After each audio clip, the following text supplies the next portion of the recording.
नमस्कार दोस्तों and welcome back to my channel जहां आपको मिलता है सिर्फ और सिर्फ एंटरटेनमेंट। और आज मैं लाया हूं गोस्ट राइडर फाइनल वेंजेंस का 5th इशू। तो यार वीडियो पे नए हो तो वीडियो को लाइक कर देना और चैनल को सब्सक्राइब कर देना। और साथ ही मेरे चैनल पर ज्वाइन बटन स्टार्ट हो गया है तो आप वहां से भी ज्वाइन कर सकते हो। और उसी के साथ अब आप मुझसे व्हाट्सएप पर भी जुड़ सकते हो जिसका लिंक मैं आपको डिस्क्रिप्शन में दे दूंगा। तो यार पिछले इशू में आपने देखा कि हुड शिकागो के बहुत सारे माफिया को पकड़ लेता है और उन सबको अपने पास बांध के रखता है ताकि उनसे इतने सालों का एक्सपीरियंस प्राप्त कर सके।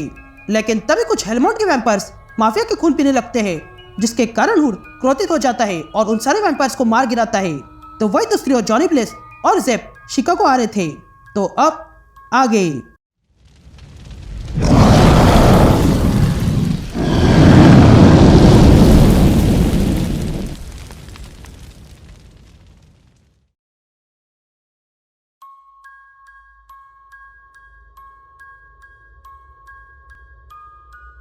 All right gang. तो इशू की शुरुआत में हम हुड को देखते हैं जो बहुत ही आराम से बैठा हुआ था। और तब हमें हुड की आवाज़ सुनाई देती है जो कहता है कि हालात यहाँ बदल चुके हैं। इस हेलमोट ने मेरा साथ छोड़ दिया है क्योंकि मैंने उनके वैम्पायर्स को मार डाला। लेकिन अब मुझे उसकी ज़रूरत नहीं है क्योंकि अब यहाँ खून वेस्ट करने के लिए कोई बचा ही नहीं है। अब मेरे पास ट्रेन है, शिपयार्ड है और गैमलिन भी, और मेरे पास लेबर यूनियन भी है। बस मुझे एक और माफिया को गिराना है और उसके बाद पूरा शिकागो मेरा होगा। ये कहते हैं हुड वहां से तैयार होकर चला जाता है। यहाँ सीन शिफ्ट होती है और हम जॉनी ब्लेस को देखते हैं जो शिकागो में आ चुका था। तभी हमें जॉनी ब्लेस के मिरर में मेफिस्टो दिखाई देता है। और तब जॉनी ब्लेस कहता है कि जब से मैं यहाँ आया हूँ तब से मुझे ऐसा लग रहा है कि मुझे यहाँ पर कोई देख रहा है, और वो कोई और नहीं बल्कि मेफिस्टो है क्योंकि उसके सल्फर वाली बदबू मैं हवा में फील कर पा रहा हूँ। वो चाहता है कि मैं स्पिरिट ऑफ वेंजेंस के पास भी ना भटकूं और इसलिए वो मुझे रोकने के लिए तमाम हरकतें करेगा। यह कहते हैं जॉनी ब्लेस और जेप एक चर्च के पास आते हैं। तभी जेप उस चर्च के डोर पर नॉक करता है तो वही जॉनी देखता है कि उस चर्च के बाहर जो बगीचा है उसमें बहुत से डीमन है। तभी जेप जॉनी से कहता है मैं जानता हूँ वहाँ पर डीमन है लेकिन उनकी चिंता करने की जरूरत नहीं है क्योंकि वो अंदर नहीं आएंगे। यह कहते हैं वो डोर खुलता है और अंदर से एक फेसलेस नन बाहर आती है जो जेप और जॉनी को चर्च के अंदर बुलाती है। तभी अंदर चलते हुए जॉनी जेब से पूछता है कि इस फेसलेस नन की क्या कहानी है, जिस पर जेब जॉनी से कहता है कि तुम ऐसे कई सारे लोगों को मिलोगे, ये मेरे साथ बहुत काम कर चुकी है। ये पहले डीमन हंटर हुआ करती थी वेटिकन में। ये कहते ही वो नन जेब और जॉनी को बेसमेंट में लाती है जहाँ पर कई सारे आर्टिफैक्ट्स और वेपन्स रखे हुए थे। तभी जेब वहाँ पर रखी हुई एक बैग उठाता है और जॉनी को देता है और कहता है ये तुम्हारा है, इसने इसे बहुत सालों से यहाँ रखा था। ये सुनते ही जॉनी वो बैग खोलता है और देखता है कि उसके अंदर जॉनी का पुराना कोट रखा हुआ था। ये देखकर जॉनी तुरंत वो जैकेट पहन लेता है तो वही जेब गन लेकर तैयार होता है। उसके बाद जॉनी ब्लेस और जेब वहाँ के गटर से होते हुए आगे बढ़ते हैं। लेकिन तभी जॉनी फील करता है कि वो जैसे ही गोस्ट राइडर के समीप आ रहा था वैसे ही वो और ताकतवर होते जा रहा है। लेकिन तभी अचानक से वहाँ पर एक बड़ा सा डीमन आ जाता है और इन दोनों को रोकता है। तभी वो मॉन्स्टर जॉनी और जेब से कहता है यहाँ से वापस चले जाओ। यह सुनते ही जॉनी कहता है क्या ये मेफिस्टो है, जिस पर जेब जॉनी से कहता है ये मेफिस्टो नहीं है। लेकिन तभी वो मॉन्स्टर कहता है वापस चले जाओ नहीं तो मैं हेल का द्वार खोल दूंगा। यह सुनते ही जॉनी अपने जैकेट से एक ग्रेनेड निकालता है और उस डीमन पे फेंकता है जिसके कारण वो डीमन वहीं पर राख हो जाता है। लेकिन तभी वह पोजेस्ड हुआ जॉनी पर अटैक करता है लेकिन जॉनी उसे भी अपने पावर से खत्म करता है और फिर वे दोनों आगे बढ़ते हैं। यहाँ हम शिकागो के सबसे आखिरी माफिया को देखते हैं जो अपनी फैक्ट्री में बैठा हुआ था। तभी इस फैक्ट्री में धमाका करते हुए हुड अंदर आता है। ये देखकर वो माफिया और उसके लोग हुड पे अटैक करते हैं लेकिन उससे हुड का कुछ नहीं होता है।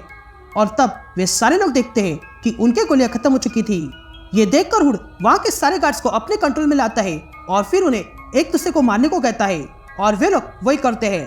तभी हुड उस माफिया के पास आता है और कहता है कि आज से तुम मेरे लिए काम करोगे, जिस पर वो माफिया बॉस कहता है मैंने तुम्हारे बारे में सुना है, तुमने बाकी सारे बॉस को भले ही पकड़ लिया हो पर मुझे नहीं पकड़ पाओगे और ना ही मेरे बिजनेस को।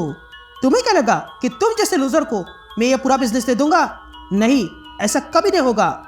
ये कहते हैं वो माफिया बॉस अपने गन से वहाँ पर रखा हुआ एक सिलेंडर फोड़ देता है जिसके कारण वहाँ पर धमाका हो जाता है और वो मारा जाता है। ये देखकर हुड वहाँ से बाहर आता है और कहता है कि उस आदमी ने मुझे लूजर कहा। ये बात मेरे दिल को चुभ गई। ये कहते हुड फिर से नॉर्मल हो जाता है और नॉर्मल होते ही वो राख की उल्टी कर देता है। ये देखकर वहां पर बैठा हुआ एक बेगर कुछ कहने लगता है। तभी देखकर हुड उस बेगर से पूछता है, अब तुम्हें क्या हुआ? जिस पर वो बेगर कहता है कि मामा कहती है कि अगर तुम बॉटल से सीटी बजाओगे तो घोस्ट तुम्हारे पीछे आएगा। ये सुनते ही हुड को याद आता है कि ये वही बेगर है जिसे उसने पहले बचाया था। तभी वो बेगर हुड से कहता है, मैं तुम्हें जानता हूँ, मैंने ही तुम्हें बचाया था। यह सुनते ही हुड बेगर से कहता है, ये क्या बकवास कर रहे हो? तुमने मुझे नहीं बल्कि मैंने तुम्हें बचाया था। जिस पर वो बेगर कहता है कि उस बिल्डिंग में तुम ही वो छोटे बच्चे थे जो रो रहे थे। यह सुनते ही हुड अपनी गन निकालता है और उस बेगर की बोतल फोड़ देता है। उसके बाद हुड वहां से अपने अड्डे पर चला जाता है और देखता है कि उसने पकड़े हुए सारे माफिया बॉस हेलमंड और उसकी टोली लेकर जा चुकी थी। और तब हुड जमीन पर एक संदेश पढ़ता है जो ये लिखा गया था कि तुम हमारी कर्जदार हो।